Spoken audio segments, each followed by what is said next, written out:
తిరుమలలో కొలువైన కలియుగ ప్రత్యక్ష దైవం శ్రీ వెంకటేశ్వర స్వామిని రోజు లక్షలాది మంది భక్తులు దర్శించుకుంటారు. స్వామివారికి తమ మొక్కులు చెల్లించుకుంటారు. చాలా మంది భక్తులకు ఆలయ పరిసరాలు, నిర్మాణాలు, అక్కడ విశేషాలు తెలియవు. ఈ వీడియోలో మనం స్వామివారి ఆలయంలో ప్రధాన ద్వారానికి ఎదురుగా ఉండే గొల్ల మండపం గురించి తెలుసుకుందాం. ఇది ఒక చారిత్రక నిర్మాణం. సన్నగా ఎత్తుగా ఉండే ఈ మండపంపై ధర్మో రక్ష రక్షితః అనే బోర్డు ఉంటుంది. ఆ మండపాన్ని గొల్ల మండపం అంటారు. పూర్వం తిరుమలేశుడికి కొన్ని ఉత్సవాలను తిరుచానూరులో నిర్వహించేవారు. అయితే శ్రీ రామానుజాచార్య స్వామివారి ఉత్సవాలన్నీ కూడా కొండ మీదే జరగాలని భావించారు. అందుకు శ్రీవారి ఆలయం చుట్టూ ఉన్న వీధులను చదును చేసి ఆ వీధులను వెడల్పు చేయాలని, మండపాలను, అర్చకులకు ఇళ్లను నిర్మించడం, శ్రీ వైష్ణవ మఠాన్ని కట్టించడం వంటి పనులు చేయాలని తీర్మానించారట. ఈ పనులకు పర్యవేక్షకులుగా శ్రీ రామానుజుల వారు తన గురువైన తిరుమల నంబిని శిష్యుడైన అనంతాళ్వార్లను నిర్మించారు. ఈ పనులు జరుగుతున్న సమయంలో కూలీలకు, శ్రీ వైష్ణవ స్వాములకు రామమ్మ అనే గొల్లబామ మజ్జిగను ఉచితంగా ఇచ్చేదట. మిగిలిన వారికి మాత్రం అమ్మేదట. అయితే చాలా మంది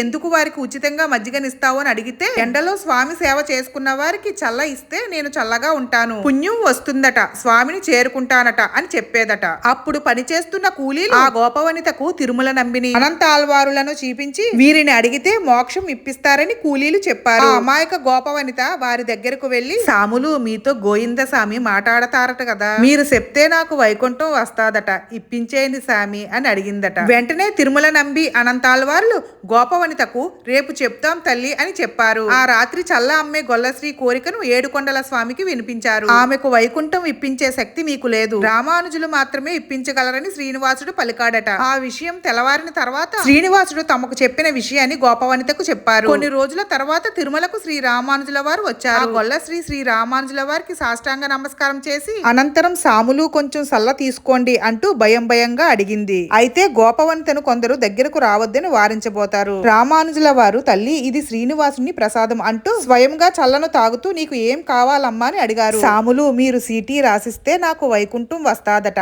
అది ఇప్పించండి సాములు చాలు అని అమాయకంగా శ్రీ రామానుజుల వారిని అడిగిందట. వెంటనే శ్రీ రామానుజుల వారు శ్రీనివాస పరబ్రహ్మ ముక్తిని ప్రసాదించుగాక అంటూ ఒక తాటాకును ఆమె చేతిలో పెట్టారట. అంతే, వెంటనే పెరుగు అమ్మే రామమ్మ పరమపదం పొందింది. ఆమె పేరుతో శ్రీవారి ఆలయానికి ఎదురుగా ఎత్తైన 4 స్తంభాలతో గొల్ల మండపాన్ని నిర్మించారు. గోవిందుడి సేవ మీ అందరికీ దక్కాలని కోరుకుంటూ మళ్ళీ మరొక మంచి వీడియోతో మీ ముందుంటాను.